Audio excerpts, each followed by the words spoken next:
जय जय साथियों, जय गुरुदेव, जय माता लक्ष्मी। दोस्तों कैसे हैं आप? आशा करते हैं कि आप अपने प्यारे परिवार के साथ सुखी, संपन्न और खुशहाल होंगे। अब आपका समय बदलने वाला है। जो काम आपके बहुत समय से रुके पड़े हुए थे, वो सब कुछ ही समय में हो पूर्ण होने वाले हैं।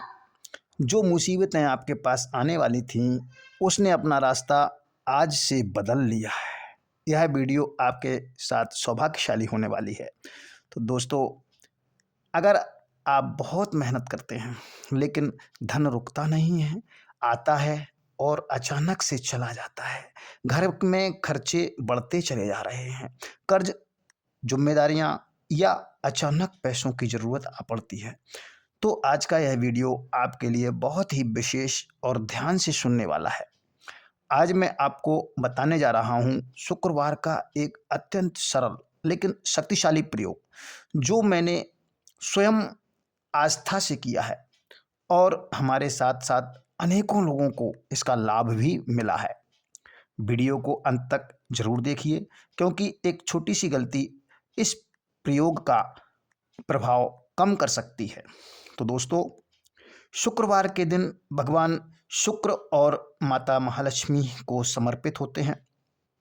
शुक्र ग्रह हमारे जीवन में धन, सुख, ऐश्वर्य, सौंदर्य और आराम का कारक है।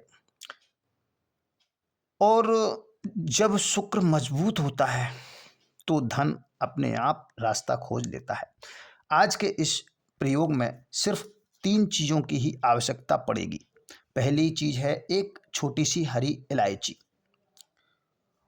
और दूसरा गुलाब का इत्र, और तीसरी जो वस्तु है वो बहुत इम्पोर्टेंट है, वो है आपकी आस्था और विश्वास। यह कोई तंत्र मंत्र नहीं है, बल्कि आस्था और ध्यान की विधि है। कोई महंगी पूजा सामग्री नहीं है। शुक्रवार को आपको सुबह 6 बजे से पहले उठ जाना है और नित्य क्रियाओं से निवृत्त हो जाना है। स्नान भी कर लेना है। स्नान के बाद आपको साफ स्वच्छ वस्त्र धारण कर लेना है। अब आपको क्या करना है, ध्यान से सुनिए। हरी इलायची को अपने बाएं हाथ में रखिए और ध्यान रखिए, बायां हाथ ग्रहण करने का हाथ होता है। अब इस इलायची पर खूब अच्छी तरह से गुलाब का इत्र लगा लें। अब बायां हाथ उस पर रखकर हल्की सी मुट्ठी बना लें। अब आंखें बंद करें और माता महालक्ष्मी और भगवान शुक्र का स्मरण करें और मन ही मन धीरे धीरे कहिए अपने मन में, हे माता महालक्ष्मी, हे भगवान शुक्र, आप मेरी परेशानी जानते हैं। इस समय मुझे, अब इसके बाद अपने धन बोलें कितना चाहिए। जैसे मुझे 1 करोड़ की आवश्यकता है, तो बोलें इस समय मुझे 1 करोड़ रुपयों की बहुत आवश्यकता है। या बोलें मुझे 1 लाख, अगर आपको जो आवश्यकता है तो बोलें कि इस समय मुझे 1 लाख रुपए की बहुत आवश्यकता है और मैं बहुत परेशान हूँ, कृपया मेरी मदद करें। ये ज़रूर बोलें। क्या बोलना है, ध्यान रखिए, बोलना हे माता महालक्ष्मी, हे भगवान शुक्र, आप मेरी परेशानी जानते हैं। इस समय मुझे, अब यहाँ पर आप ये वो बोले जितने रुपए की आपको आवश्यकता है, मुझे 1 लाख रुपए की सख्त आवश्यकता है, कृपया मेरी मदद करें। हाँ, अब आप ये बात ध्यान रखें कि जो भी बोलें आप, लालच के वशीभूत होकर के कतई ना बोलें। जो वास्तविक आपको आवश्यकता है वही धन बोलें यहाँ पर, ये ध्यान रखें। अगर आप लालच के वशीभूत होकर के बोलेंगे तो काम आपका नहीं होगा, ये ध्यान रखें। अब क्या करें, 1-2 मिनट यह है कि आपके ये सोचें, ध्यान करें, मन में ध्यान करें कि आपके पास धन आ रहा है। आपकी जितनी आपने आवश्यकता जाहिर की है, वो पैसा आपके पास आ रहा है और आपकी चिंता कम हो रही है, खत्म हो रही है। आप खुशी महसूस कर रहे हैं।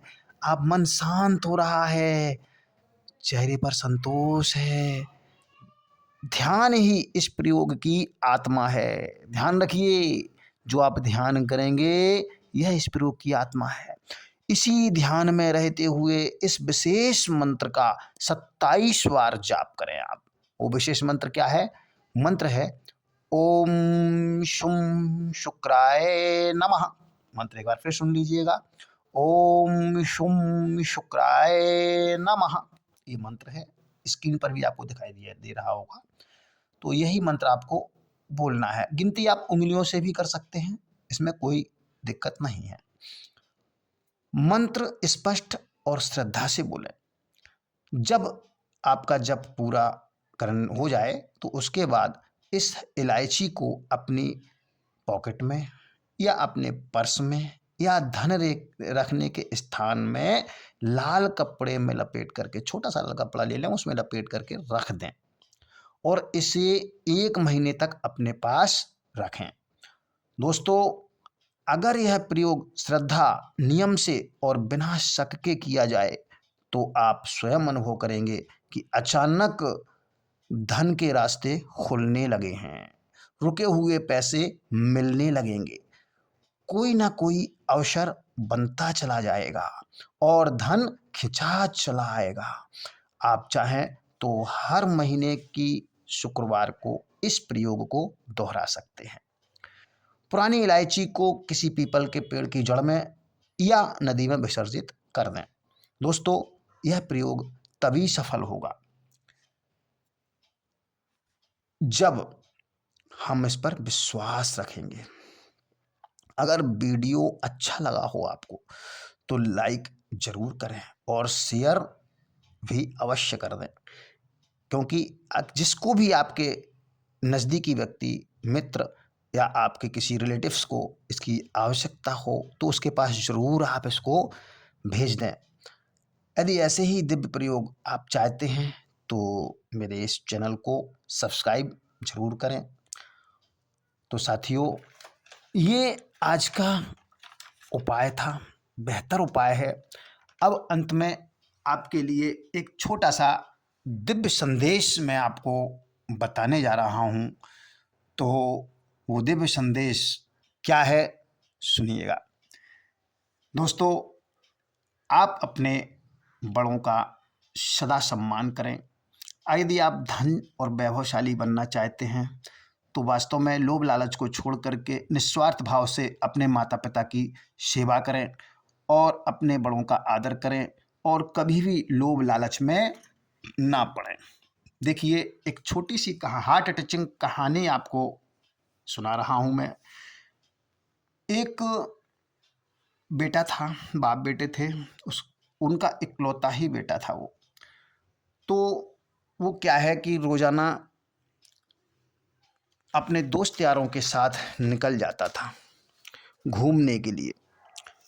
तो क्या है कि जब 20 वर्ष का हुआ तो वह अपने दोस्तों पर ज़्यादा ध्यान देने लगा, ज़्यादा समय बिताने लगा और ज़्यादातर वह बाहर रहता था। पिता को बहुत चिंता होने लगी, वह बहुत समझाता और डांटता भी।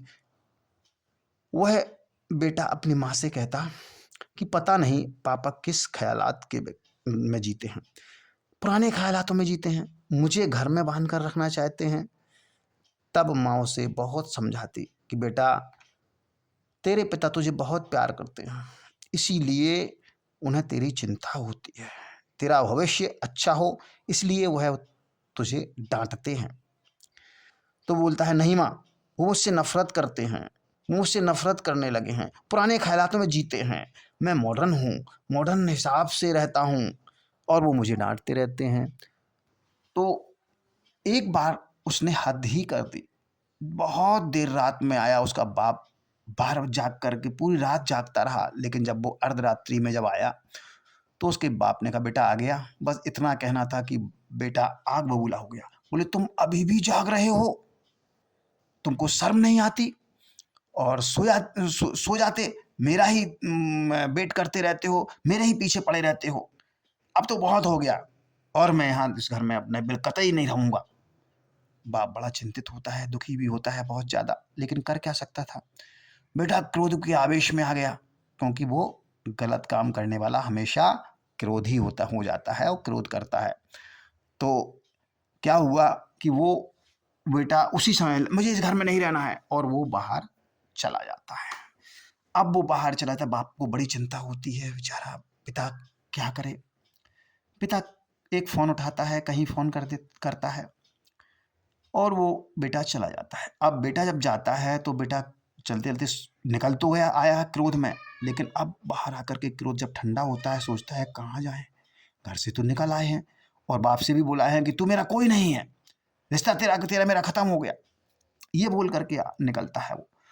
तो चलते अब कहाँ जाए, पैर वरवश ही उसके रेलवे स्टेशन की ओर बढ़ जाते हैं, और वह रेलवे स्टेशन के प्लेटफार्म पर बैठा हुआ, ठंड भी उसको लग रही थी, बैठा हुआ अब सोचता है मैंने गलत किया है घर से निकल करके।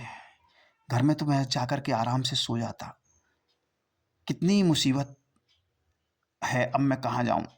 तो यही सोच रहा था, इतने में उसके एक अंकल दिखाई देते हैं जो उसके पिता के बहुत घनिष्ठ मित्र थे।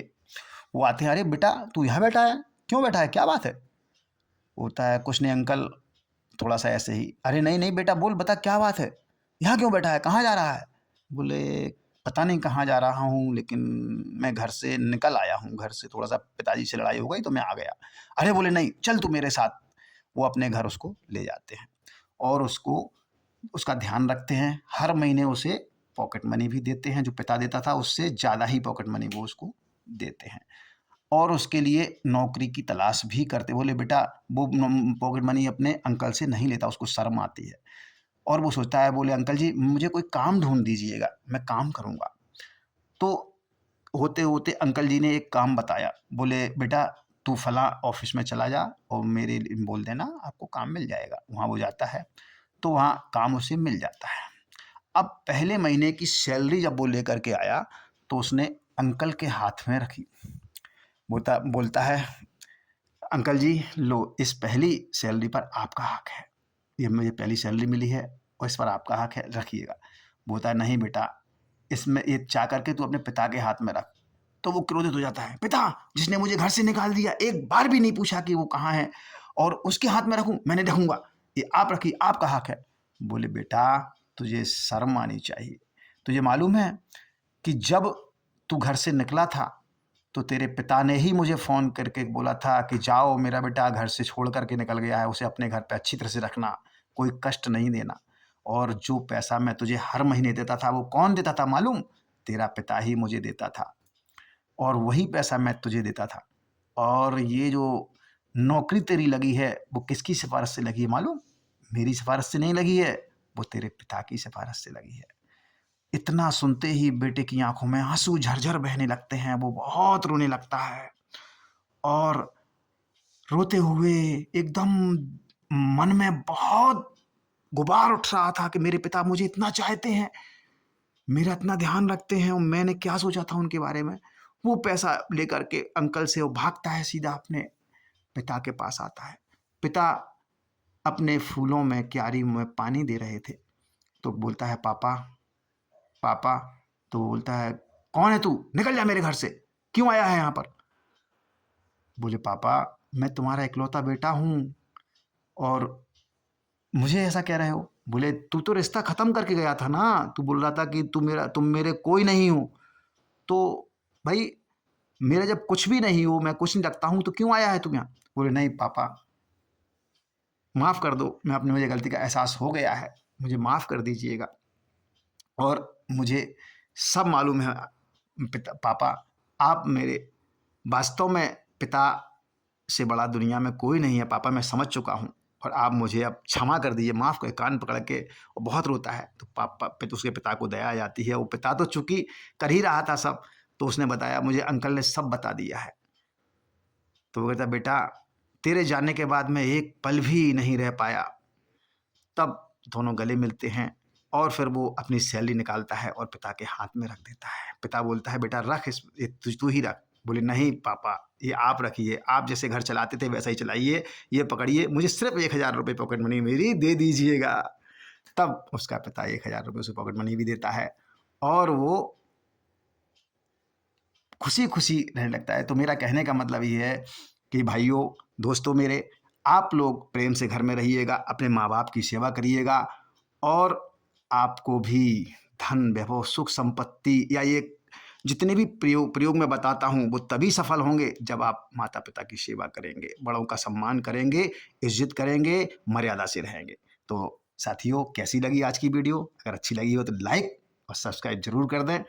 आज के लिए इतना ही। मिलते हैं किसी ऐसे ही बेहतरीन वीडियो के साथ। जब तक के लिए हरिओम नमः शिवाय, हरिओम नमः शिवाय, हरिओम नमः शिवाय।